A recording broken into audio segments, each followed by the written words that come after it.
Our topic is exploring new technologies and developing competencies for 21st century teaching and learning. So you join me as I welcome our experts. They are experts in their field. They know their onions. As they come up here and we'll discuss this topic, I'll start with Dr. Agodi Alegbe. She's the Director Center of Teaching and Learning. Welcome, ma'am. And then Ms. Kamel Feni, Administrator, Inspire Academy. Mr. Masood Mustafa, the Principal of the New Horizon College, and Dr. Stella Odzigi, Director, Sport Bridge Education Service, UK.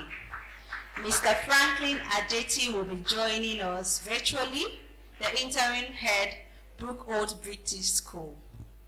Thank you very much, sirs and ma'ams, for joining us. I'll just take my seat.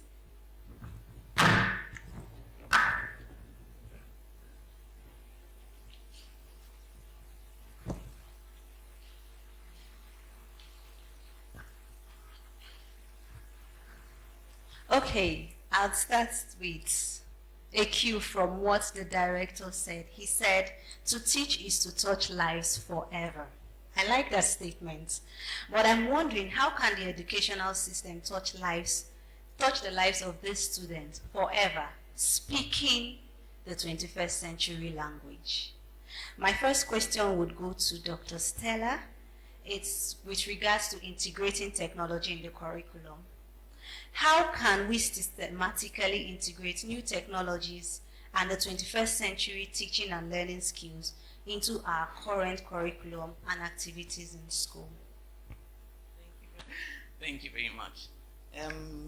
Thank you very much for that question. And I'll just first of all want to thank the management of Olumawu School and congratulate them for this feat, this great achievement of 30 years in existence in the education sector. Before I came, my mom actually said to me, I'm an executive director in Roberto Schools, as well as the CEO of Port Bridge Educational Services. And my mom said to me that she remembered when Olumawu started, and she started with them, late Mrs. Audu. And so I was really excited to be here. And going around, just going around, I could see lots of changes, which is also an impact of a relevance of the ability to change and to be relevant in the current realities of education. And it's a very, very great achievement. So I just want to say well done to the management of Olumawu School. So regarding the new technologies and how we can integrate it into our education system, into the curriculum, first of all, we need to understand the learners that we have. The learners we have are of the digital age.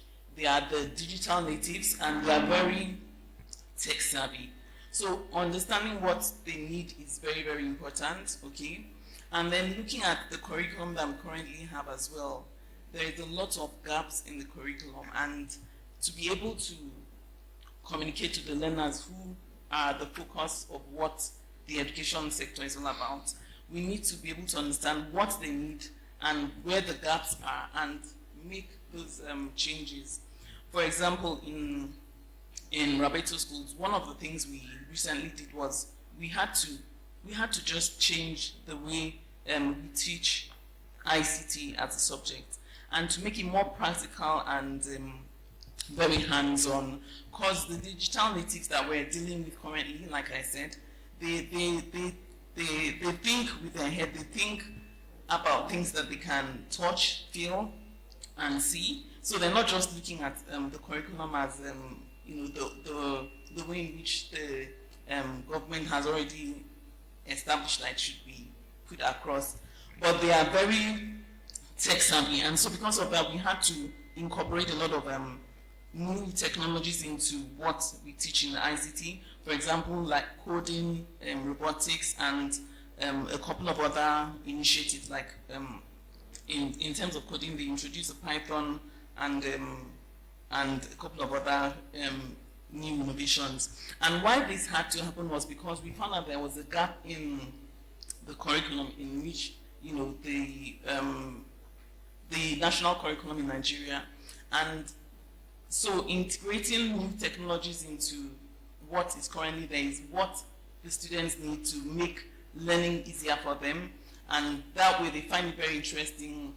They find learning much more fun. You know, when you ask for example, when in terms of coding and introducing robotics and all that, you find out that students are much more interested in learning that way. So for us as a school, we have taken time to look at where the gaps are and try to fill in the gaps.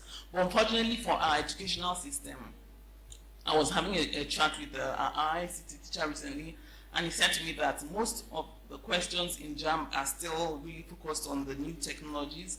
However, what the curriculum says is they still, you know, they're still very archaic and very, you know, will I say the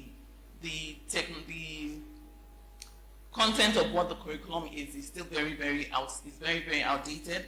However, even in JAM, they still ask them, you know, current questions. And so that means that if we try as much as possible to see where the gaps are and include where what is necessary for, you know, for the learners to learn and to find learning very interesting, we need to incorporate new technologies in our curriculum and in our system. So very interesting, and very quickly as well, I want to say that one of the things that we also do is to expose the students to new technologies and what, you know, what they really stand to gain and to improve on their knowledge. So that's one of the ways in which we extend technology to expose students to what is actually currently in the system. Thank you. Thank you very much, Dr. Stella. I like the points you raised about understanding the learners. I like this analogy. If a child is thirsty, the child wants water, and you're such a concerned teacher, you do not really know that the child wants water. And you go about making ice cream, pizza, all of these things take a lot of effort and good intention, goodwill. But that's really not what the child wants. You do not understand the need of this child. And you bring all of those things, the child appreciates it, but it doesn't hit the need of the child. And so I've interacted with a couple of teachers, and there's one thing that keeps repeating. They say, if I can just know what my learners need, a bulk of my work is solved. Are there tools, are there things available, we're talking about technology, for teachers to be able to identify the need and understand their learners better? Yes, thank you very much for that question. I think if you're looking to find out what someone needs, it's also good to get to know the person. So I think understanding the learners is the key approach to actually knowing what they want. So if you understand them, you know the kind of, in terms of communication, how best can you communicate with them. If you notice a child of probably three-year-old already knows how to use a tablet, they know how to use a mobile phone and all that. And that's because that is what attracts them. And so knowing what attracts them would also inform educators, teachers to use those tools as a medium of learning or of teaching the children that we have. For example, my niece, she loves anything to do with YouTube and all that. They know how to access and to know. If you just give them a phone, they know how to navigate and get to new YouTube and get to whatever channel they want. And so since you know that is the means in which they love learning, so learning should be imputed into books, into the technologies that they love, like through mobile phones, anything that attracts them, and that way you find out that you're still able to communicate what you really want to them through what they love. So I think it's about identifying what they love and then using it as a means to channel your knowledge onto them. Thank you. Thank you very much. Still, we know that the teachers are the ones that constantly have interaction with the students. So this question is to you, Mr. Mustafa. Advice on 21st century teaching. In what way do we advise teachers in exploring conceptualization and enactment of new technologies and 21st century teaching and learning? Sir. Thank you very much, Mrs. Pamela. I just want to re-echo what you said. Congratulate the director of schools as well as the principal and staff for making it to 30 years of existence. And as you mentioned, when I was here in Abuja in, I think it was 2000, I knew about Olumawu as one of the best schools in Abuja as far back as 2000. And so, yeah, I think that's a good place to clap. And I don't, coming here today, I see that has not changed in terms of the development, in terms of they trying to be relevant with regard to 21st century skills that they're trying to adopt. I went to the classrooms, I saw gadgets, and all that. So definitely, the school is doing very, very well, and I must congratulate everybody that has made it possible, from the founder who initiated the idea in the first place. Wherever she is, may she be getting the reward for what is happening here today. So we are all here standing, here because of some people who have this idea that this school should exist and to fill in a gap that is missing. Yes, so teachers are a very, very important aspect of the school process. And it is because of students.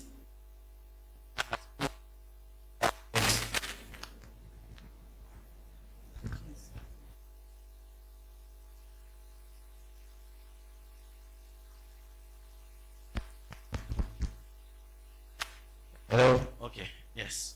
So it's because of students that we're all here and we do what we do. I want to start by saying, when we look at the scriptures, whether the Quran or the Bible, and we look at the stories of the prophets, when God is sending a prophet to a particular people, God sends the prophet that can speak in their language, not spoken language. And I'll give an example of this. When Jesus was being sent to the Israelis, at the period of time, Israelis were known to be very good healers, or good doctors, or what you may call that. And so what did God do? God sent Jesus Christ and gave him healing powers that were greater than any other thing they were able to do, so that they will see that as a sign and learn from him and follow him. When God was sending David to the Israelis, Dawood in Islam, he gave him skills with iron bending, because at that particular time, that was what people were good at. So that when he speaks to them, he will speak to them through the signs of his works, of the iron and the smithing that he's doing. And when God was sending Solomon, again to the people of Israel, at that particular time, there was a lot of magic. There was a lot of black magic and magical things being done at that point. So he gave the prophet Solomon, the greatest of all magic, ability to talk with jinns, to talk with birds and animals, and so many other things. Again, so that is the language they will understand. And lastly, for us Muslims, when God was sending us a prophet, at the time he was sending the prophet, what was prevalent in the Arabian Peninsula was poetry. Poets were looked on as the height of society. Your ability to wax poetry was something that was very much honored. So what did he do? He sent him with the Quran, which was almost like a masterpiece of poetry, so that they will see that and use it as a sign. So if we today are we want to engage children, what best to do is to talk to them in the language they understand, which is phones, gadget, and everything. So that's why this issue of using educational technology in teaching and learning is very relevant, because whether we like it or not, it's the only thing that holds our children. Give a child a phone and you can go to sleep. But there are dangers, of course. We know what the dangers are. But I'm saying that will occupy him and keep him engaged. So this is why it's very important. Now, in terms of the teachers leveraging into the use of technologies, educational technology, what they need to do is, first and foremost, to start small. You start small. Don't go and start, okay, because I went to this school, they are doing this, they are doing that, so I'm going to go into the same thing. You may have problems. As one of the speakers earlier said, there's a need to do an assessment of what is this you want to do. You don't use technology for the sake of using technology. That everybody is using it, it's a 24th century thing, I'm going to go into it. No, that's not the point. You have to assess and see, okay, all children, first and foremost, all children learn differently. Some are visual learners, some are kinesthetics learners, so it may not work for everybody. Some students, all you need is talk all out, and they've got it. Some they need to see, some need to do. So you have to factor all those things, and before you go in, then you look at the discipline, you look at the pedagogy, and which technology will you use to fit what it is you want. For example, you want children to, you want your kids to learn how to, I'm trying to be specific here. But let me just give an example that when we were going to start the use of technology in my school, almost 15 years ago, we started by giving only the senior students, SS3 students. We gave them tablets. We gave them tablets and we got to say, okay, teachers, let's start. Put in videos. Whatever topic you are teaching, get videos that are connected to the topic you are teaching. Examples. Let them see this topic, what this topic you are teaching is going to be used for, or how useful it is to these videos. So that was the first thing. Start small. And we started with a small class because there were problems of supervision so that those gadgets will not be abused by the students. That's very important. Because otherwise, what the kids began to do was to bring in flashes and movies and put them into those tabs also, among other things. So these are some of the teaching problems. But the reason why we started small was to see what are the issues with the teachers and with the students themselves, so that you don't get overwhelmed with the technology. Then to see, do you really need the tablets? So we looked at, is it for all subjects or all topics that these tablets are needed for? So you have to find out, what do you hope to get? What are your learning objectives? And how will this technology help you to reach or attain those learning goals that you have? So that's very, very important. Then what is also important is for the PD that will go, build the capacity. You as a teacher, you need to build your capacity if you want to use educational technology. It's not just you see it. And this is where the heads of school or the management of the school has to play a very, very important part in ensuring that the teachers get the necessary capacity building that they need in order to go into the use of educational technology. So that needs to happen. Then the people within the school who are the heads of departments, they are the ones to oversee and ensure that these technologies are being used the way they ought to be used. So there's a need for continuous and sustained professional development with regard to educational technology. That needs to be built. That's the foundation, because if they don't know how to use it and what to use it for, it's going to be a waste of time of the children's of the learning that is taking place. One of the biggest problems we realized was, especially in the science subject, the curriculum in the science subject is over bloated, and there's really little time to cover. Government comes in with elections and so many other things that chops into the time we don't even have already. We don't even have the time. Then you bring programs that you shut down schools compulsorily for 1 week or 2 weeks and things like that. And when they resume, nobody does anything to cover what has been lost. So one of the things we looked at is, how do we, instead of time spent getting them to copy notes, you put the notes in the tablets. So these are all the small steps we did. Put the notes in the tablet, let them copy. It's almost a variant of the flipped classroom. Give them the note, read, then we come and discuss. You're able to cover the curriculum much, much faster. These were the baby little steps that we started with. Then, of course, there was a training. Then another thing you probably need to have is to have a support group amongst yourself. We had a teacher who seemed to be a technology native, even though he was quite elderly, he took the forefront in teaching our teachers how to, when they're new teachers, he is the one we push new teachers to teach them how to use PowerPoint, to teach them how to use a laptop and projector. So he was the one that was offering support, and he will go to the classes and see how they are coping with the use of this technology. So that support also is very, very important, to have support within the teachers themselves. Identify those who are natural and who have been using this are very good, so that you push teachers who are new or teachers who are struggling with regard to how to use this. I think, let me not over manipulate the time and stop here. Thank you so much, Mr. Mustafa. And I like to point that our students, our learners are observant. They watch how we do what we do, and they know we are actually doing all that doing, picking things small in bits, like he said, and assessing ourselves, you know, identifying the problem and looking for the tech that would be the solution to it. If there's no problem, you'll just be encumbering the system. So I like that. And then speaking on building capacity as teachers, I want to ask, in terms of preparing our children for employment, because if the teachers do not know, if they don't have the capacity, they won't be able to deliver and prepare these students. And I think the end point is to get these children fully baked and delivered into the society.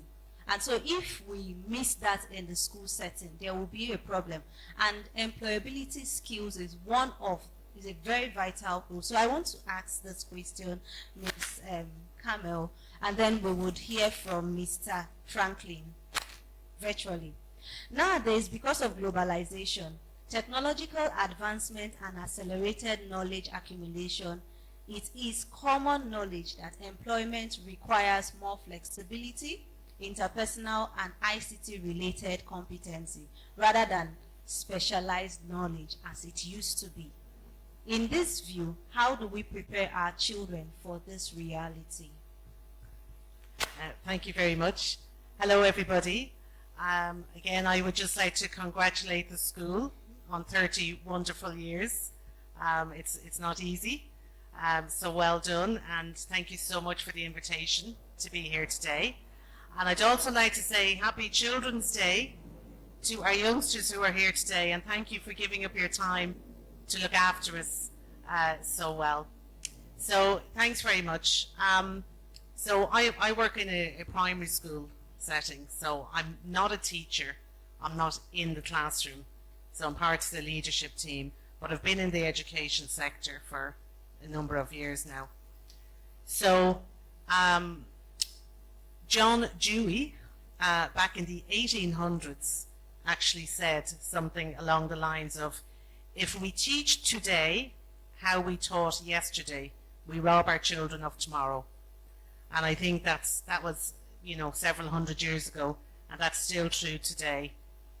So from the perspective of preparing our children for their future, schools have been moving away, and I think it's important that they move away from the old way of doing things, you know, where the teacher stood at the top of the classroom, talked all the way through the lesson, the children had to take notes or tap on their iPads or their laptops.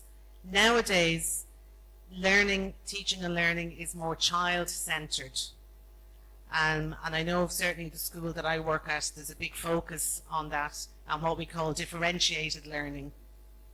So this means children are working together in smaller group, and there's a big focus on the different speeds, the different levels that children can learn at. So you have your intervention, we have our special educational needs, okay? But it is really important, again, to talk about the development of your teaching staff.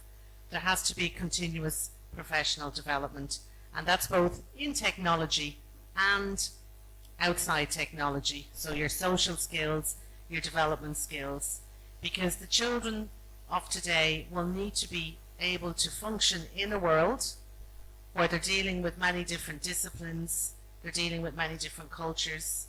So they have to know how to use the knowledge that they've gained. So it's not a matter of learning things off by heart. I can say this poem, I can count to 100, I can, say my alphabet. If they don't understand how to put it into context, if they don't understand what it's for, then we're going to get into problems. So that's one of our big focuses nowadays. So it is up to leadership teams, school leaders, managers, to ensure that teachers have what they need to progress, to provide this professional development for them. And also teachers, are very adept nowadays at doing their own research. So this is where technology also comes in, doing research of the latest trends, what works, what doesn't work, and trying things out in the classroom. I would also like to say it's really, really important to carry our parents along. This just isn't just a school-based activity for our children. It's very important that parents are included. They need to know what kind of technologies we're using at school, what the children are learning. So at our school, I know we do orientation and training sessions so the parents can see what their children are learning. So I read, I think it's the IMF quoted, the global economy doesn't pay you because the internet knows everything. It pays you for how you use what you know. So nowadays, our teachers are our lead learners. And all of us, even at my age now, and I've been in the workforce for a long time, lifelong learners. So we all need to keep learning every day. So I think, that's what I... Thank you very much. The global economy doesn't pay you for what you know, but how you use what you know, in case you didn't get that. Thank you so much, ma'am. And I think it's a chain reaction. When we talk about the capacity building of our teachers, you said that the management have to supply what the teachers need, and then the teachers will then learn and pass it down to the students. So everybody's hand needs to be on deck. Thank you very much, ma'am, for that. Can we hear Mr. Franklin's opinion on that, please? My name is Franklin Najete. I'm the interim head of school at Broad Oaks British School in Abuja here. Talking about ICT or technology. Technology goes beyond just computers, and it's taking over everything in the world. It's taking over systems, transportation, devices that are being used all over the place. Why can't we bring it into schools? It's important to bring it into schools because at the end of the day, when children finish school, they get into the world to find jobs, and employers are not looking for people who will come and do things that are irrelevant. They want things that are relevant. So what schools should be thinking about is what is relevant and how do we sustain that relevance, and that brings in the ICT, because teaching and learning has evolved.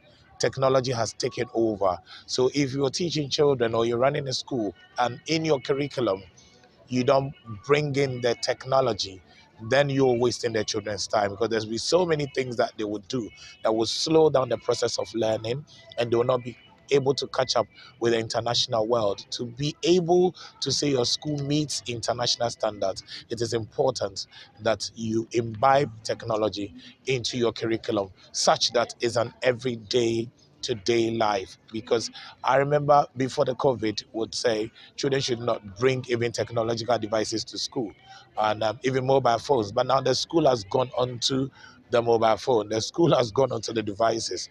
So there's nothing we can do than to train children, teach children with technological devices. Thank you. To also buttress on continuous professional development, the CPD, for teachers, and not only teachers, everyone in your organization. It's important.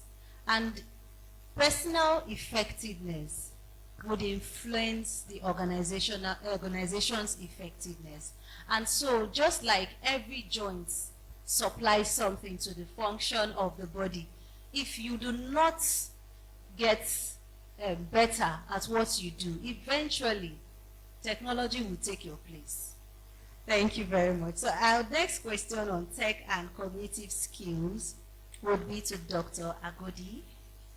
As new technologies provide complex problem situations and require flexibility, higher order thinking, to what extent can creativity, problem solving, and critical thinking help children in their quest to excel? Thank you. Good morning. Is it still morning? Everyone, and thank you for having me. It's a pleasure to be here. I'd like to add my voice of congratulations to Olumawu School, 30. The head of School of CTL Academy, and we are 10 years old, so we are the new kid on the block. Thank you to my friend, Mr. Rotimi Jiboku, for the invitation, and I want to welcome everybody that's here. I think that creativity, critical thinking are really critical for us in the education space to develop. Because in addition to everything that my colleagues have said, if we are going to tackle the challenges of our time and of the future, we need creative thinkers, we need critical thinkers, we need problem solvers, we need all those skills, and it's never too early to develop them with our students. We had the privilege of being ushered by two of your amazing students through the Early Years Center. And so even in the sandbox, on the playground, in their classrooms, begin to sow the elements of creativity and critical thinking. One of my favorite poems is by Robert Fulghum that says, "All I ever needed to know or learn about education, I learned in kindergarten." And it talks about the basic things that we learn on the sandbox, how to get along with one another, how to negotiate our way in the world. And we begin to teach those things as early as, they show up to us. So yes, as they get older and the problems become more complex and sophisticated, the skills are still the same. In these days, we teach our older learners what we call the design thinking process, and that is to take a problem, understand the problem, come up with possible solutions, and then chart your course to one that you think will be a viable solution to the problem. And that's what those kinds of skills that we give to our students prepare them for the future that we don't even know. So when we're talking about technology, technology is a buzzword these days, but it's really nothing new. Technology is anything.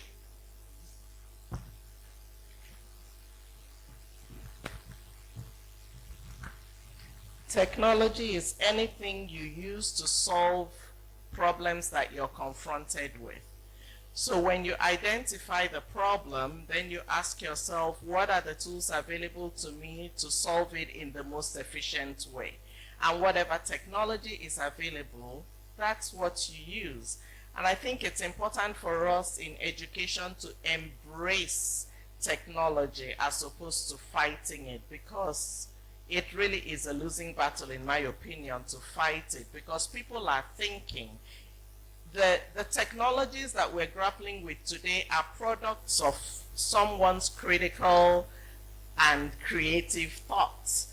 And so the more we teach our kids to be flexible in their thinking, to not be boxed into one way of doing, but to explore multiple perspectives and multiple alternatives, solutions to problems, the better we are able to prepare them for the challenges of today and tomorrow. Thank you very much. I think Mr. Franklin has something to say with that regard too. Can we hear him? My take on this question is yes, technological advancement devices enhance teaching and learning. Of course, it enhances everything. If you look at the kitchen, we have so many technological devices that enhances cooking, in the kitchen. If you look at transportation, so many technological devices within transportation that enhances distance, the duration it takes to move from one point to the other, So things are changing, and it's so important that we bring it into education, as I said before.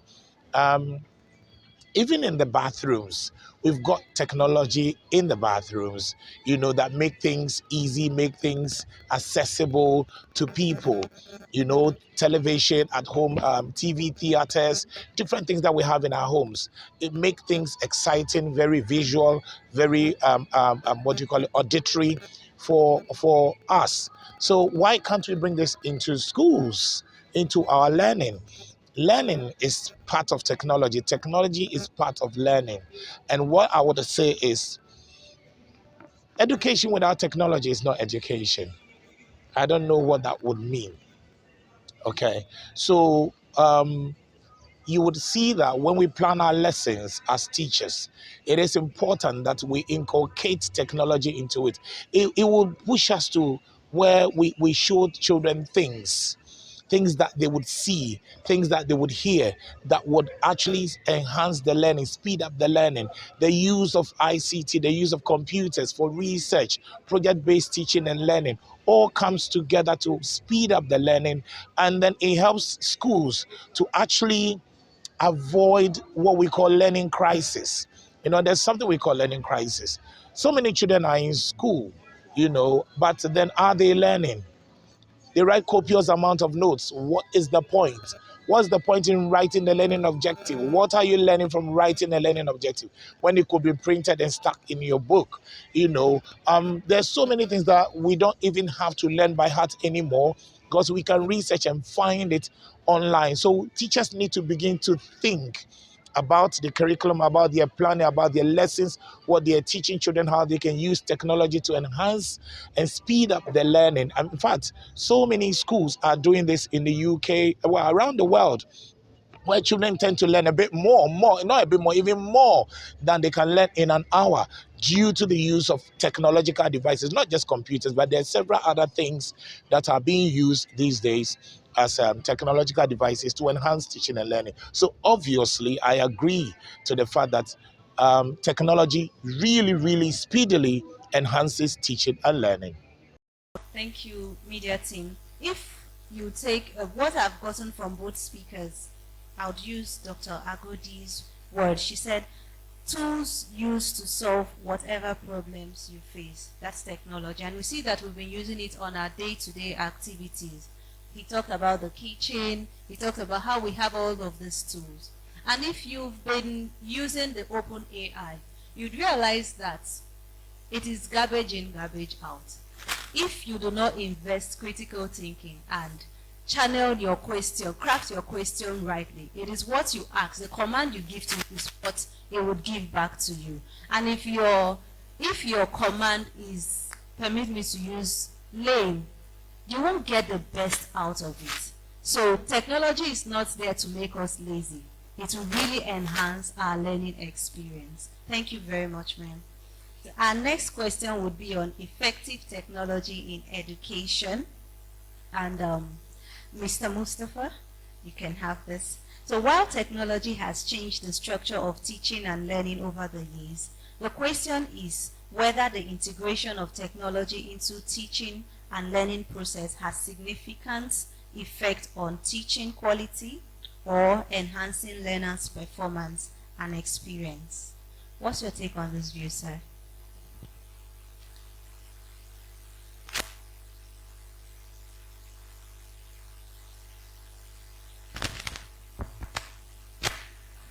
afternoon again. Before I answer that question, I just want to use this little story to explain why it's important to know why you are using technology, whether it's in education or anything. Because the use of technology can be very, very expensive without engaging in critical thinking of why you want to use it. There was a factory where a prototype machine was being constructed, huge machine. And at the end of the whole exercise, after the machine had been constructed, they wanted to move the machine out of the construction room. And when they put tires and wheeled it, they realized that the exit and the machine did not agree with each other. The machine was much higher than the exit. So all the engineers and everybody came up with what to do.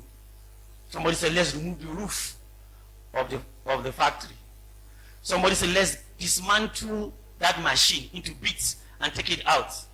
They were arguing and talking about cost. Let's design, let's program, less. The security man who was in charge of the place looked at all these technicians and technocrats, and he came to them.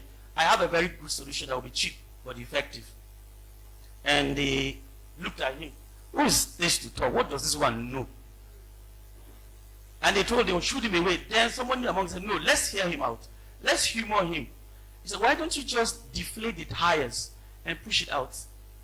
And that's it. There's no design, no nothing left. Just deflate the tires and push it out of the factory. In another factory, they realized that through the factory chain where things were being produced and boxes were going out, they realized that at the end of the chain of production, they were getting many empty boxes. Empty boxes, the production line at the end. And they got all the engineers and technicians together how to solve this problem. I mean, it was computer aided and everything, designed, programmed. So people came up with different complex ideas and things like that. And he couldn't solve the problem. And after spending so much money on technology, they were still getting some boxes. The boxes reduced, but it wasn't effective. Then someone said, why don't we just get industrial fans that will be blowing across the belt? Anyone that's empty, the fan will blow it off. Fan will blow it off. Expensive design that didn't go anywhere. So it's important to do a good needs assessment, know why you're using it before you go into using technology. Because technology, if wrongly used, can be very costly and very time wasting, consuming. So back to the question Ms. Pamela asked. When you look at our current situation, we're not borrowing examples from out of Nigeria, because what we have in Nigeria in many schools, especially in public schools, is not the ideal situation. It's not really ideal. And you have a problem of bloated curriculum. You have a problem of teachers, some schools where teachers are half-baked. You have a problem of resources and other things like that. So when we look at our context, how can we use technology to the advantage of the learners and the teachers in our schools? It's straightforward. We'll give you one example, that there's no time to cover the curriculum, especially for science courses. Biology is a big culprit. When you look at the quantity, and every year they keep reviewing, adding more things, and there's no time to cover. So for that kind of thing, you look at how can we solve this problem and use the advantage of our students. You obviously use flipped learning. Give them work, read page 1 to 10 or 15 of your textbook. Or I send you videos of these particular topics, read it and come and let's come to class and have a discussion. It's gone. So that's a blended learning, very fast way to do that. So you find a problem and look which of these can I use to benefit. So you get to advantage, you get to cover your curriculum in more time, in faster time. Because you don't have any other time. The curriculum as it is choked. The Ministry of Education wants you to do A, B, C, D, E, right up to Z with no time. And government will now tell you close schools for such amount of weeks. And you have this and that. Where will you cover? So the only thing is to leverage the use of tablets, the use of flipped learning, and flipped classroom and blended learning in order to get the time for that. Then again, there's no time. If you're going to have students copy notes, you go to the board and copy it or project it with a projector. You still don't have time to interact. The interaction is not going to be there. Because they will spend it's 40 minutes. A period is 40 minutes.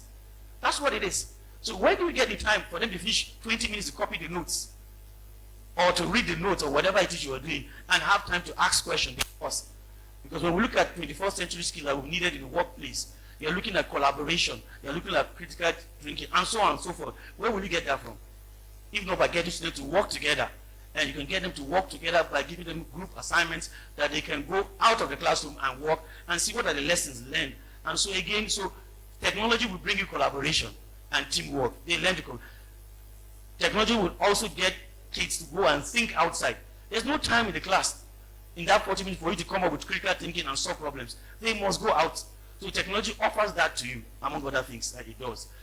Also, technology, the use of this technology gives you students more access to information in real time. Instead of getting the textbook and now flipping through the textbook, trying to find the vision, you just go to the search engine, whichever it is, and Google whatever it is you are looking for. Google, as they say, Professor Google will give you everything you want and you need. And the student can synthesize that and come to the class and have a discussion that it will help the child. So you're teaching the child how to think, you're teaching the child how to research, you're teaching the child how to collaborate with others, and so on and so forth. Technology also will give the child an opportunity to engage with his peers from across the globe. From across, you just do projects together with other students, like the British Council does. The British Council presents this kind of opportunities where schools work with other schools in real time in other parts of the country. So these are some of the advantages that teachers and students can benefit. There are a long list of these opportunities that we have. Of course, there are disadvantages. Thank you very much. Thank you very much. And to add to what he has said, when I'll just share an experience. When I was in the classroom, this same thing, you give a video, because you're trying to manage your time. You give a video to the students to watch, and then you come back to the class. It's a very, very useful strategy, because by the time they watch that video, and if they even had the notes before time, they come back, the class is very, very interactive. Every single child is contributing, they are free, and the lesson is rich. And before you know it, your class is a safe zone for the child. And it goes beyond just academics. They become safe, they feel safe, they begin to open up to you. So it really fosters the bond between teacher and students, and also amongst themselves. Thank you very much, sir, for that. And then, we discussed this backstage, but I'll bring it up again. Okay, so before I move on, do you want to add to what he said, Ma, on this particular topic, effective technology in education? Okay, the question is, while technology has changed the structure of teaching and learning over the years, the question is whether the integration of technology into teaching and learning process has significant effect on teaching quality or enhancing learners' performance and experience.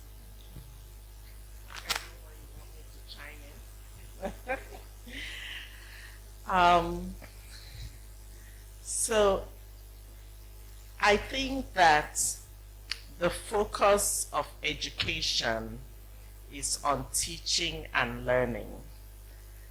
Technology is a tool. And, while we were having our conversation backstage, I made a comment that, any teacher or person, really, who can be replaced by technology should be replaced by technology. Because I don't believe that technology can replace teaching and learning. It is a tool that can enhance the quality of teaching if you use the right tool appropriately. But the definition of the what, in terms of what has to be taught, like my colleague Dr. Ziggy mentioned, is not something technology determines. It's the humans that craft education that determine what children ought to know and be able to do at every stage. And then the teacher in the classroom, the task of the teacher is to figure out how best to make our learners or my students in my classroom learn the material that I have to teach them in the most efficient way. How do I equip my students with the tools they need to be successful? So whatever tools, whatever technologies we have at our disposal is for us to use. So the teachers are and should be the masters of the technology. The teachers drive the instruction, not the technology. But definitely the technology is a tool that can be used for our advantage as teachers. Thank you. So teachers, please, do not fret. Technology is not here to take your job. It's not here. Just get better at what you do, advance to. Like she said, any teacher that technology can do exactly what you're doing should be replaced. And it hits me hard. Thank you very much, Ma. This question goes to Mr. Mustafa again. How does, and it's on tech-guided hiring, employability. How does our commitment to exploring new technologies and developing competencies for 21st century teaching and learning guide the hiring of new teaching staff? Okay. I think this process starts at the initiation stage of when you want to hire a teacher.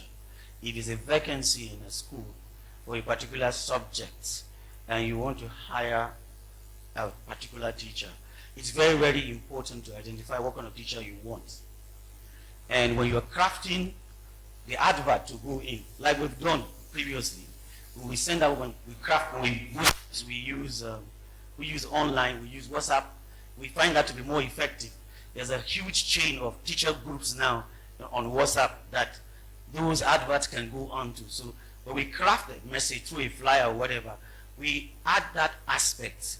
Ability to use educational technology tools is an added advantage. So automatically you have disqualified half of the people that will waste your time, you sieving through CVs. You put it there. So the CV comes in and you look at the CVs. What does this person have? Then when you come to the interview process itself, like in our school, we get you to write an essay. For example, how do you use educational technology to make your lesson more interesting based on your subject, whatever you're a physics teacher or whatever?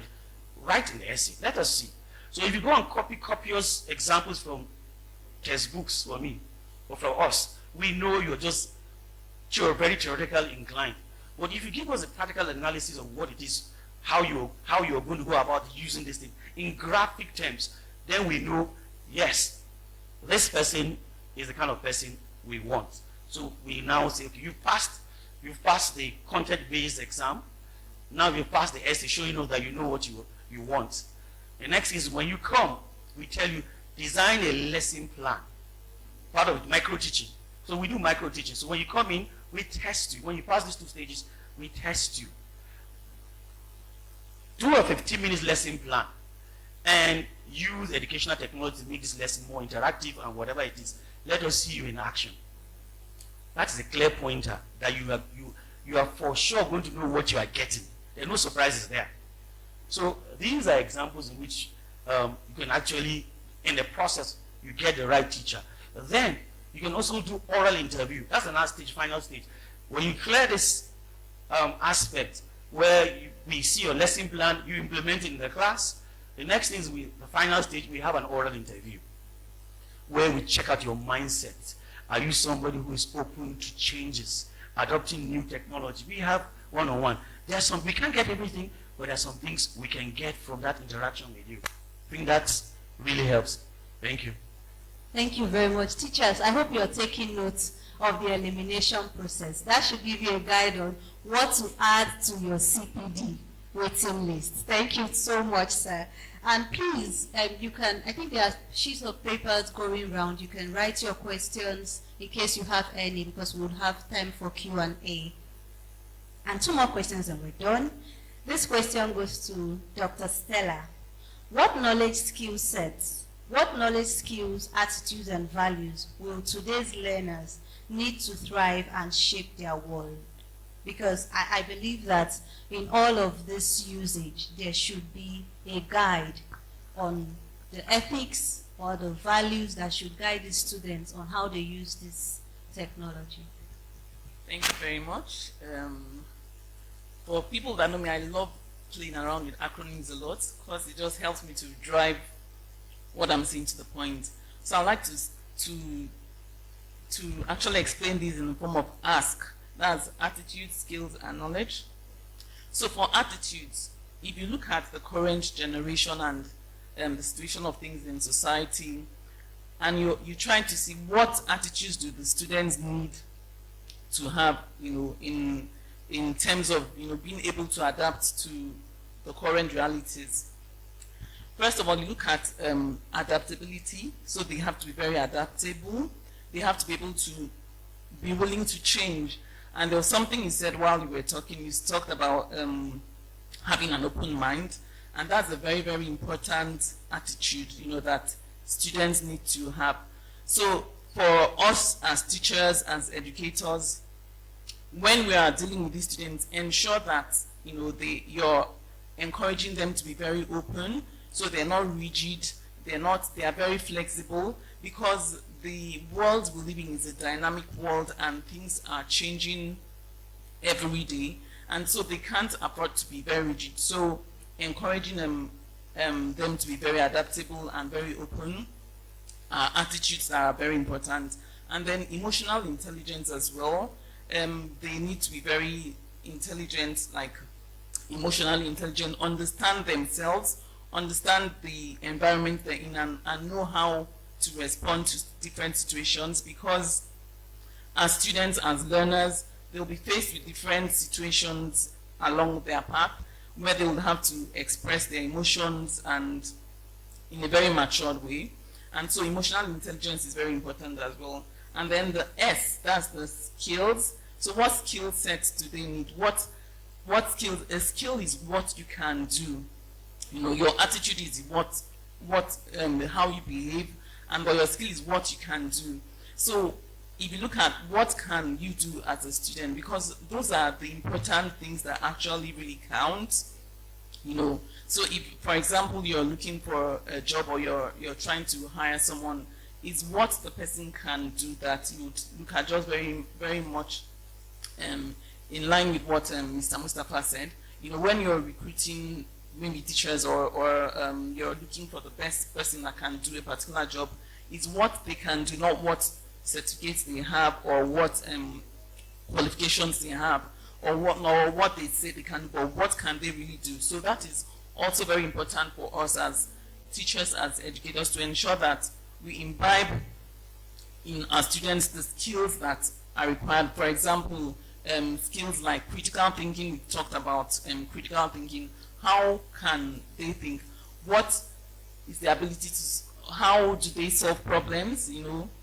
Employers these days are looking for people that are critical thinkers, that can solve problems, that can think outside the box. So those are skills that are very relevant and very necessary in today's age. And then if you look at the knowledge or the values that they have, your knowledge is what you know.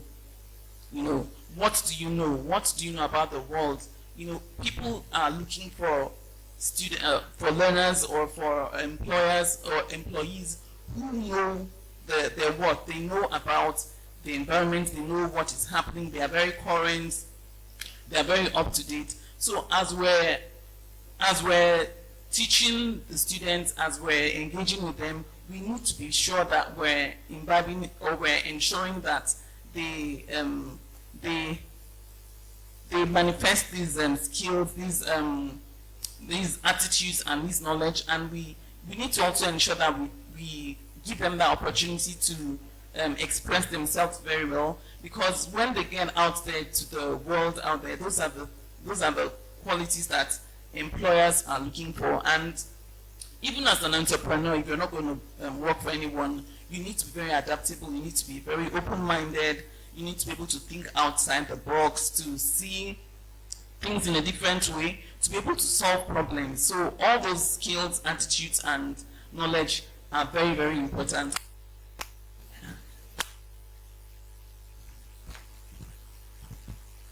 So all those attitude skills are very, very important.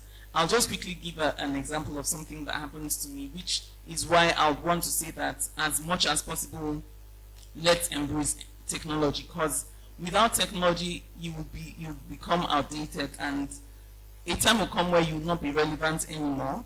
So I lived in Egypt about 10 to 11 years, and so I came back to Nigeria to follow up on the school and to manage the school. And so I went back about 5 years later. So that was 5, and so many things had changed. You know, I'm going to bring out why we need to ensure that our students are our learners are adaptable and they are open-minded. So when I went back, I wanted to go to my bank, and they were like, "You don't need to go to the bank, just use your phone and all that." And I said, "No, I need to go to NatWest. I know where they are. I need to go and see my accounts officer and all that." And so someone said to me that, "No, you don't need to do that. You can just use your phone, you know." And I realized that everything had changed. I insisted, and I went to the bank, and there was no one there. I was wondering, I was like, "Hello, is anyone here?" There was no one there. It was just, everything was just DIY, you know. All the customer service officers were not there anymore, and all you just need to do was just to serve yourself. You just press, you know, and you just click on the button, and it tells you what you want to do. So you can't, there were no people there, and I was really wondering what's going on here. And so I found out that out there things have moved very fast, and all you need to do is to be very willing and able to adapt and be very open to the changes, you know. And I found out also that there was no, talking about currency, cash, using cash people don't use cash anymore. Unlike, you know, in Nigeria, we're just trying to adapt to that, which we didn't manage very well, and we got into problems, you know. But back in the UK, it's a cash free, I mean, like, it's a cashless economy, you know.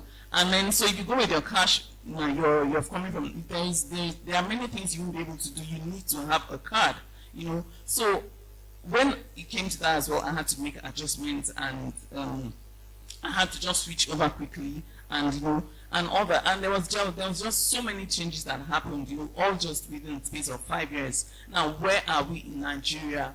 How are we adapting to these changes, and how are we preparing our learners to be flexible, to be adaptable, and to be open-minded? You know, if you choose to be rigid, you will get stuck when you get out there to the outside world. So you should be very willing to adapt and to imbibe all these values and skills in you, so that you can fit into the world out there. So that's just my advice regarding Thank you. that. Thank you. So as we wrap up, there are two very important aspects that I would like us to talk about, and I'm channeling both of them to Ms. Kamel, on data security in schools. That is something that everybody is bothered about. And also parental involvement in education. Please, can you briefly address both of them? Okay, thank you, Pamela.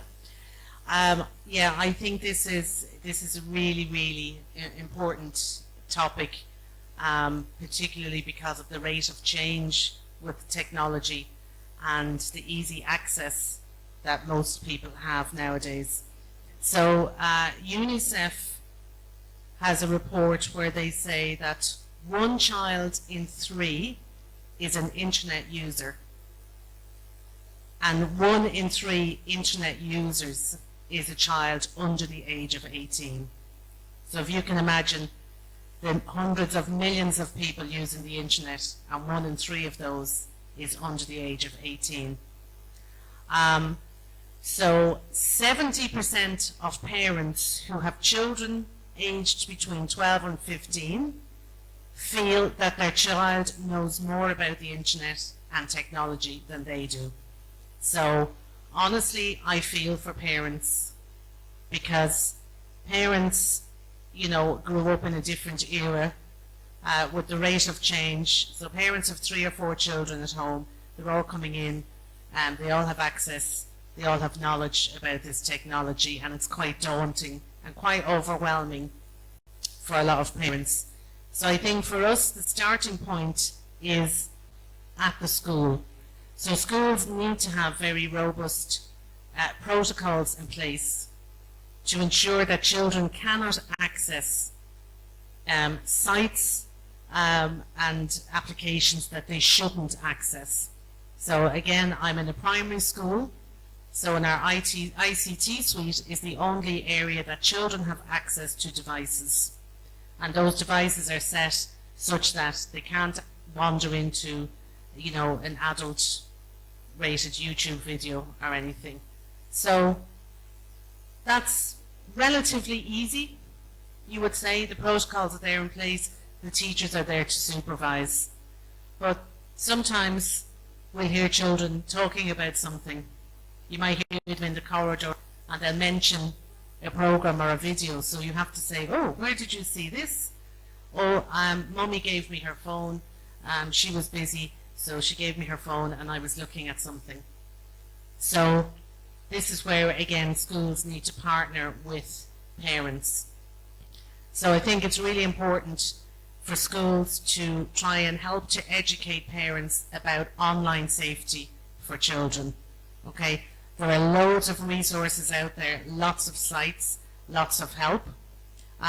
So at my school, what we do at least once a session is we have an online safety seminar, if you like, for parents. And then parents also get together to speak. You know, we talked earlier about how technology solves a lot of problems.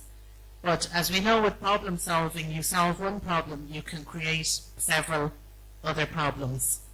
I don't know if anyone remembers the hot water that Mark Zuckerberg got himself into with Facebook, and he was called before various committees.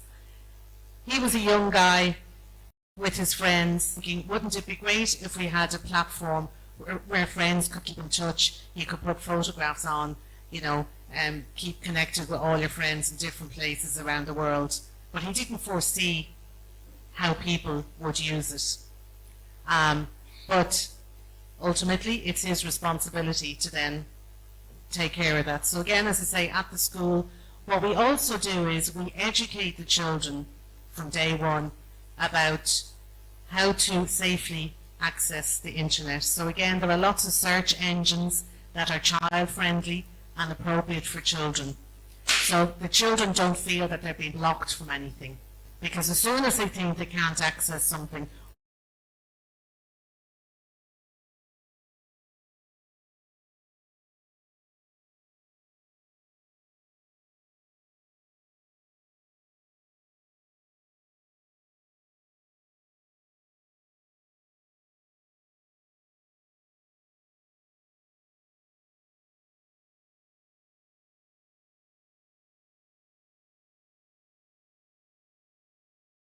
themselves, etc. And that's the training or the seminars that we also do with parents. There are lots of digital parental controls that people can put on their phones, their devices, even your TV at home, to help prevent your children from accessing the wrong material. It can be difficult because we'll also hear children saying, oh, I was at my cousin's house last night and the cousin is probably 16 or 17, had some friends over, and the 9-year-old child is watching something with the 16-year-old cousins. So again, it's for families to be very open and transparent with your children, engage with them and find out what it is they like to look at online, what are the types of games they like to play online, and who they're chatting with online, so that they can open up to you. And it's also important for children to know who they can speak to if something happens online or something goes wrong or they're not sure. So they need to have someone that they feel safe speaking with, you know. We have to really do our best to try and keep our children safe, because it's just there are too many risks out there. Technology is wonderful, but we have to manage it very, very carefully. So I think, as I say, parents can play an active part. And again, I'll go back to partner with your schools. Parents shouldn't feel that they're alone. Your schools are there to help as well. So, thank you. Thank you very much, Matt. So you want to ask something? Okay. I believe today's session cuts across everyone, from the management team to parents to teachers and the students, because I want to talk to the students, because I believe you also have responsibilities. Your parents, the school management, everyone would put all the measures they know to put in place, but you still have a responsibility to do right when you're faced between wrong and right, and you can identify. Thank you. Thank you very much. So back to the Q&A. I have questions here, and please, if you can, it's not addressed to any particular person, some of them. So in a large class of over 100 students, how can learning of students be objectively measured using technology? I'll take that again.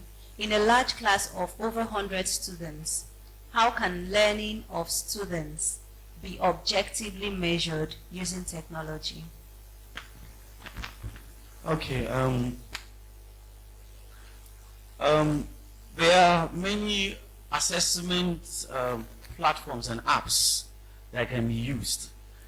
So long as you have those gadgets, you can give activity. For example, during COVID, and so schools that had these learning management systems were able to leverage that by giving, just like JAM. An example is JAM. You know how this what do you call it in JAM? Yes, the JAM exam that is or multi-choice. That way you are able to engage thousands of people at the same time, and it gets marked on time. Previously, the day you write JAM, the next day you bring out the results. For some reasons, I don't know why they've changed that, but previously, the JAM today, tomorrow it comes. So if you leverage many of these learning apps, sites, and there are many apps that can be used, that when the learning takes the after teaching, for example, if you have an LMS that a teacher will teach real time a life lesson. Now some LMS have right within the lesson, a question can pop up. And all the students are supposed to answer that question. So you've assessed. You know who answered and who did not. So it's straightforward. So that's an example. Thank you very much, sir. And there are platforms actually that give personalized learning experience to the students. And you are the back end as the educator. You see their performance, regardless of the number of students. As long as they are logged in, you can see how they respond, and the interface is very interesting. If you Google them, you'll see them. Thank you. Thank you very much, Mr. Mustafa. The next question is, we talked about this backstage. There is no doubt that artificial intelligence enhances learning and reduces teachers' workload. However, do you think it is a threat? ChatGPT, for example, is it a threat to education? If yes, how do we control it? Yes. So this was actually the part where we said anybody that can be replaced should be replaced. So a lot has been said about ChatGPT by educators, and you know there are people on both sides of the issue.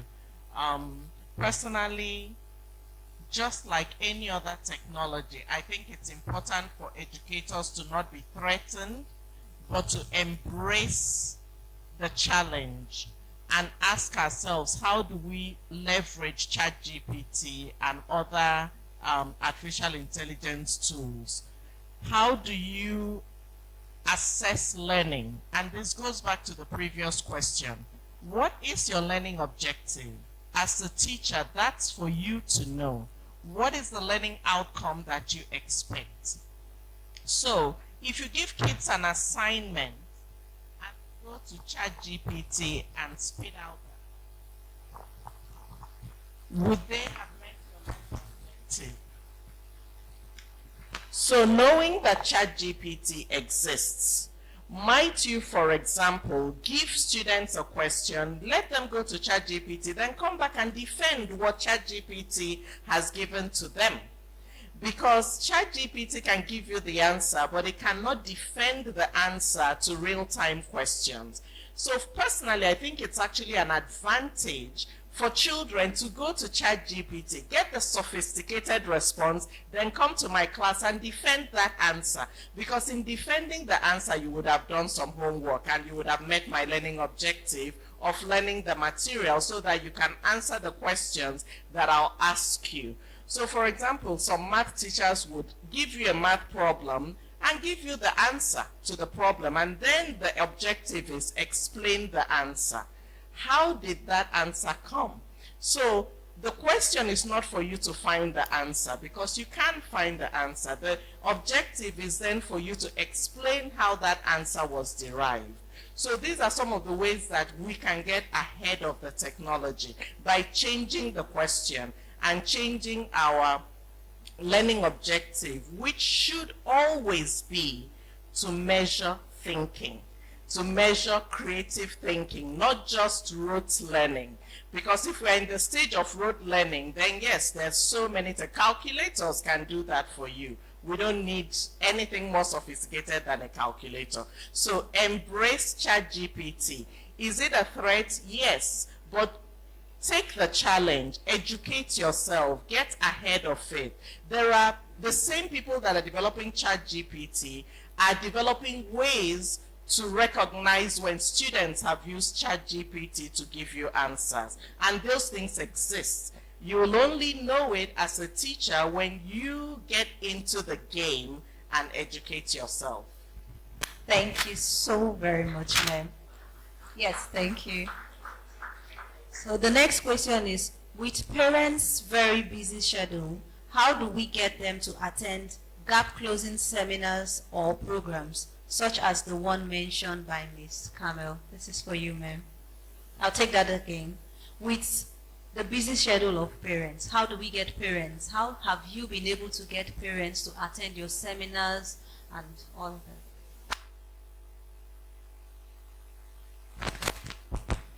Thank you very much. Good question. So what we usually do at our school is we incorporate that session into another event that we're having where we know parents will attend. Since COVID, prior to COVID, I should say, all of our parent get-togethers were in person. During COVID, we had a lot of online seminars and meetings. So now what we do is we cater to both. So most parents actually prefer to come in and have the face-to-face because they get to meet other parents and they can tell each other their stories and help each other out. But for those who can't attend, we do a Zoom at the same time so that they're participating, and we always send out the recording and we send them any presentations or any slides. There are times as well where we may have a parent contacting us to say, I can't make this particular session, and we can arrange for another meeting for them to come in. So again, I do understand parents are very, very busy, but it is really important to try and make the time to be actively engaged in your children's education and take the opportunity to meet with other parents, not just with the school. Yeah. Thank you very much. So, okay, Dr. Stella wants to add to that. But before she goes, I'd like to say that, so at the organization where I work, we have the slogan, every child has a unique voice and we'll listen for them. The same way, every parent has a unique voice, every teacher has a unique voice. You listen for it. She talked about having hybrid sessions. So if the parents can't come, they make provision for online classroom for them to join. So that's very important too. That was exactly what I wanted to say, because I have a very busy friend who works in Globacom. And so there was this day she came, she was really busy, and she said she was attending a Zoom parents meeting. So I was like, okay, but that was because she couldn't go for the physical one. And so the school she attends, her children attend, made that provision. So for busy parents, I think technology has also made it easy for them to still attend programs and listen to parental conferences and all that would benefit them. And then the school also has made it very flexible as well, so that if you can't come physically, through technology, they'll reach out to you. So I was just going to add that to it. Thank you. Yeah, and also at this point, I want to commend every parent here for taking out the time to be here. Thank you so much. Thank you so much, because you could have said you had something else to do, but you were here. Thank you. We appreciate your sacrifice. Thank you. And then the next question is, I listened to a radio program in the course of the week, which was centered on teachers, students, and the use of technology. The anchor of the program was so furious with teachers for allowing students from SS1 basic school to use Google search engines to get answers to assignments given. He even tagged teachers as illiterate people. Is that what's here? He said technology has taken the place of oral learning. Should there be age limits to the use of technology in schools? Can I just say something? Okay, yes. I think it is being able to balance the use of technology and knowing what suits every age category. For example, I'll just use this example to illustrate what I'm trying to say. Okay, I've had these back pain for a while, and so my niece who lives in the UK, I went there for a holiday, and then she said to me, "Auntie Stella, I think I know what's going to help you."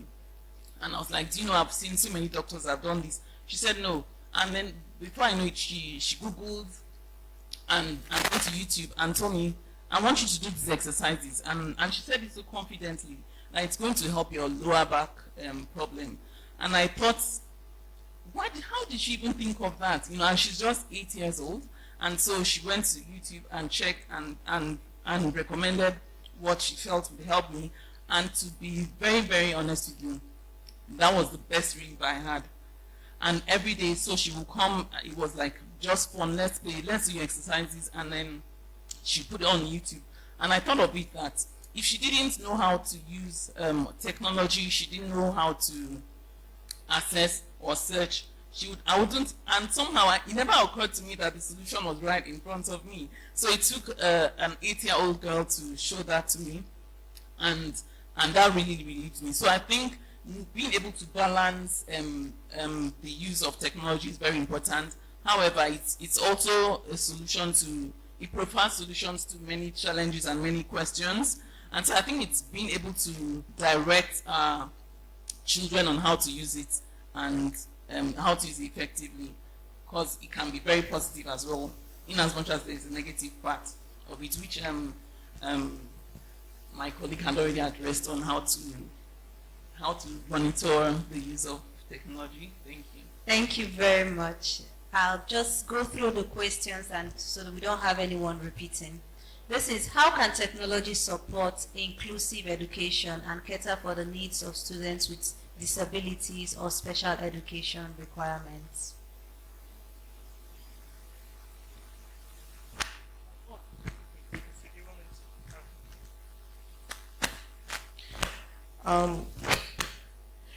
We do pride ourselves in our school in being a very inclusive school and accepting of all learners with diverse needs. And again, technology is just one of the tools we have. When it comes to special needs education, we start with identifying the problem, evaluating the needs of the student, and then designing interventions, monitoring the interventions for effectiveness, and making adjustments as we go along. So at every step of the chain, you can use whatever technology is available to you. When it comes to evaluation, we don't have a lot of resources here in Nigeria, unfortunately. So technology enables us to tap into expertise outside of Nigeria. We have students who get virtual therapy sessions from specialists abroad, and so that's been a great use of technology for us. And we were using this technology even before COVID, just because we had the need and we had the students that needed services that we couldn't provide from here. We have specialized assessments that are not available here, and we provide that via technology. So once we identify the need of the person in front of us, we then ask ourselves the question, where is the solution? Wherever the solution is and however we can get access to the solution, we find it. And most often, it's by using some kind of technology. If I can chip in here as well. Thank you so much. So again, the school that I work at, we have a very definite focus on special educational needs as well. And we do what's called differentiated learning. So children learn at different paces. Children have their strengths in some subjects, weaknesses as well. So we have a SEN coordinator. We do use particular technologies for some of our SEN children. And it does depend on what their individual need is. Some have sensory needs, others have different needs. Maybe a child is somewhere on the autism spectrum. So our SEN coordinator and our team, because they've done their research, they've studied things, they know which is best to use. We're very fortunate as well that one of our directors, our director of academics, has studied educational psychology, child psychology. So she's been a huge help. So she's done some virtual sessions for us as well with our pupils, with our teachers, and with parents. And it's something she's very passionate about, and she's going to bring it back to Nigeria because I think it's something we'd like to expand. I would very quickly like to say that I was quite overwhelmed. I'm with the school 5 years at how our parents are so supportive of all the children in the school, and parents are very keen to get, make sure that their children are getting the best, and also how the other children interact. Now that's largely thanks to the parents, but also thanks to our teachers, that no child feels left out, no child feels left behind, and I think that's really important. So that's really encouraging, I think. So the technology will help us along with that as well. Thank you very much, ma'am. Our next question here, they're related, so I'll just summarize. The first is, please, education managers, what are we doing in the area of discipline of students now that we have adopted technology as the major 21st century tool? Mr. Mustafa, we talked about regulation. So I think I'd like you to address that, and I'll quickly ask the next question because there are two. It says, also, can teachers' welfare be discussed, even at national levels? Can you push that? And because all of this training that they are asking them to take, most of them cannot afford it. And also, how can teachers learn financial empowerment? Okay. One of the first starting points when we wanted to introduce tablets was to come up with protocols for the use of these tablets and technology, and even with the phones also. And we gave the students to read and take home for the parents to read and sign that they read and they understand the terms of agreement for the use of technology in the school. That these are the gray areas. These are the things you will not use these tablets or phones for. It's stated clearly. Then there was an orientation for the students when they came back. There was an engagement of the students. During the PTA, there was a sensitization of parents with regard to where we were headed to with regard to use of technology. This was over 15 years ago. And everybody understood so that we're on the same page with regard to where the destination that we pitched ourselves to get to. And so once that was clear, then we talked about the consequences for the violation of these things. And some of the consequences that we'll take it away for 1 week, we'll take it away for 2 weeks, we'll take it away for 1 month, we'll take it away for a term. It's gone for a term. There are certain things you will do, we cease it for a term. Then you are spoken to and counseled. Before you're giving back, we try to get you to understand what you have done and why it was seized.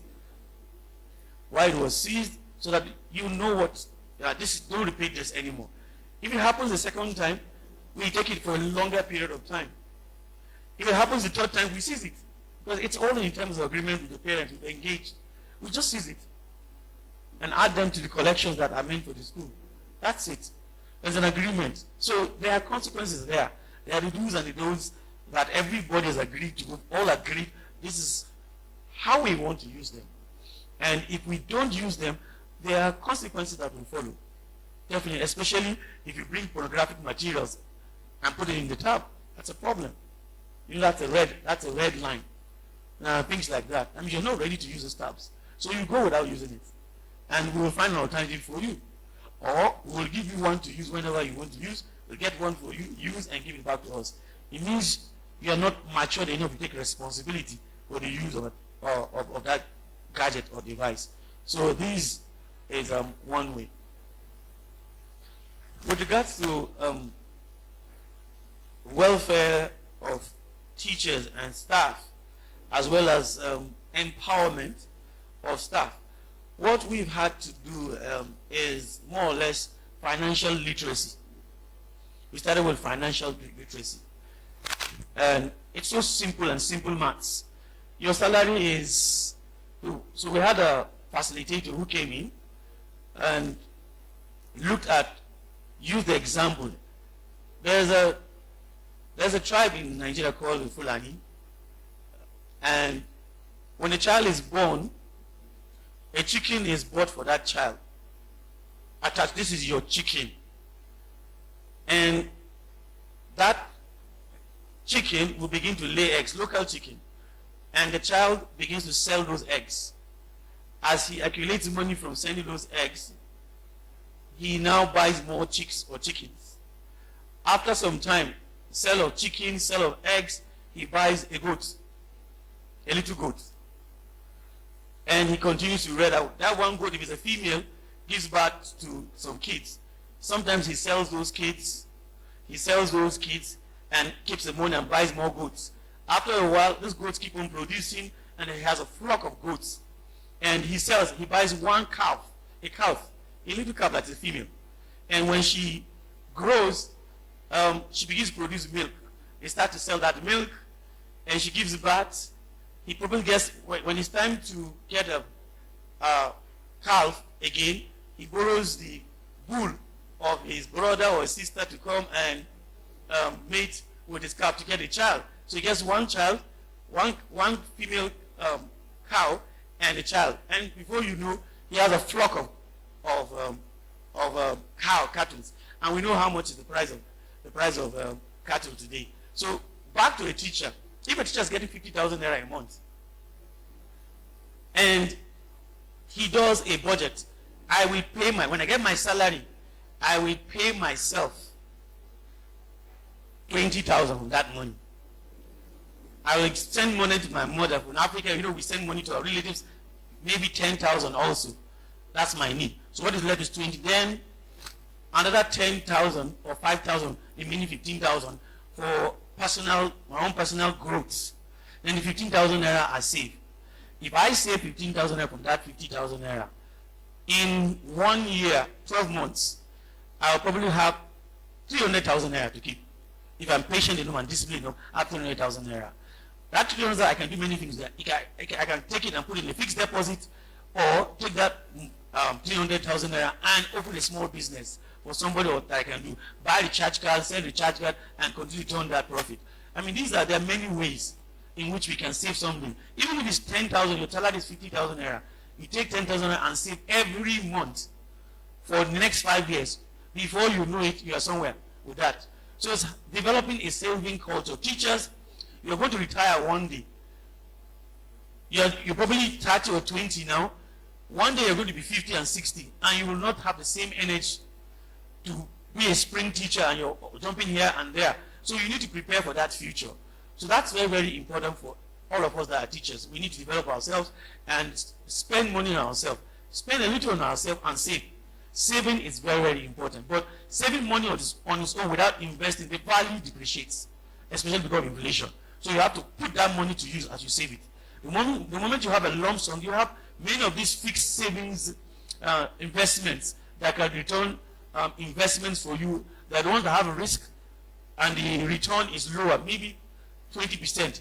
Those that they take risk with, when you use your money in these things, like there are many of these coral investment and things that you can actually take that money you accumulated and put it there, and you'll be getting your percentage on it, increment on that investment. So that's that one way. With regard to welfare, I think it's important as owners of schools and as principals, we look at our teachers as human beings and as the fact that they also have children.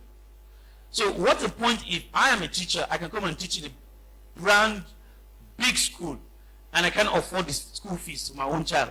I'm putting my life in training, effort, my sweat, my blood in teaching and raising your children and raising children for society. What about my own children? Who takes care of my own children? So if schools can help the children of teachers also benefit from the same type of education that they are giving to other people's children, I think they go a long way by giving them subsidy. Subsidy, school fees subsidy, 60%, 70%. And I'm not saying this to get the teachers of Olumawu to ask their school for the same thing, but in my school, this thing is 80% school fees subsidy. 80%, that's what it is. Because we feel it's not fair that you are teaching other people's children and the children of the teachers are left behind. They're in local schools, they're in rundown schools, they're in government schools, and they're not getting the same opportunity education. The best way to motivate your teachers is to put them in the school they are teaching so that their children also get the best, and that will motivate them to do better.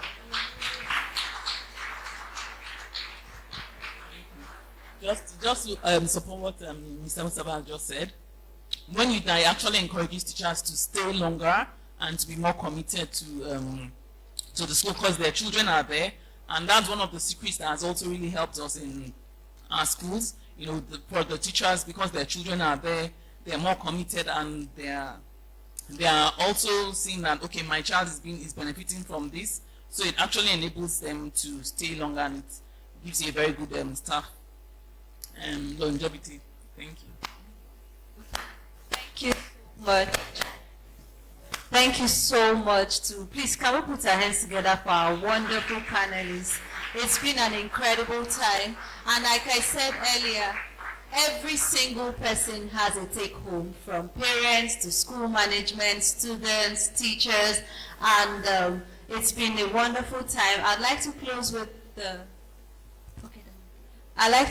with emphasizing the point where there's no better place to teach the students the values, the ethics that should guide the usage of this technology than the school.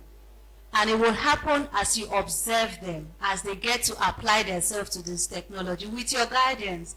And we'll see that they would use this technology to better our society, to come up with inventions that will make Nigeria and the nation and the world at large a better place. Thank you very much. My name is Miss Pamela from Afrelink Academy.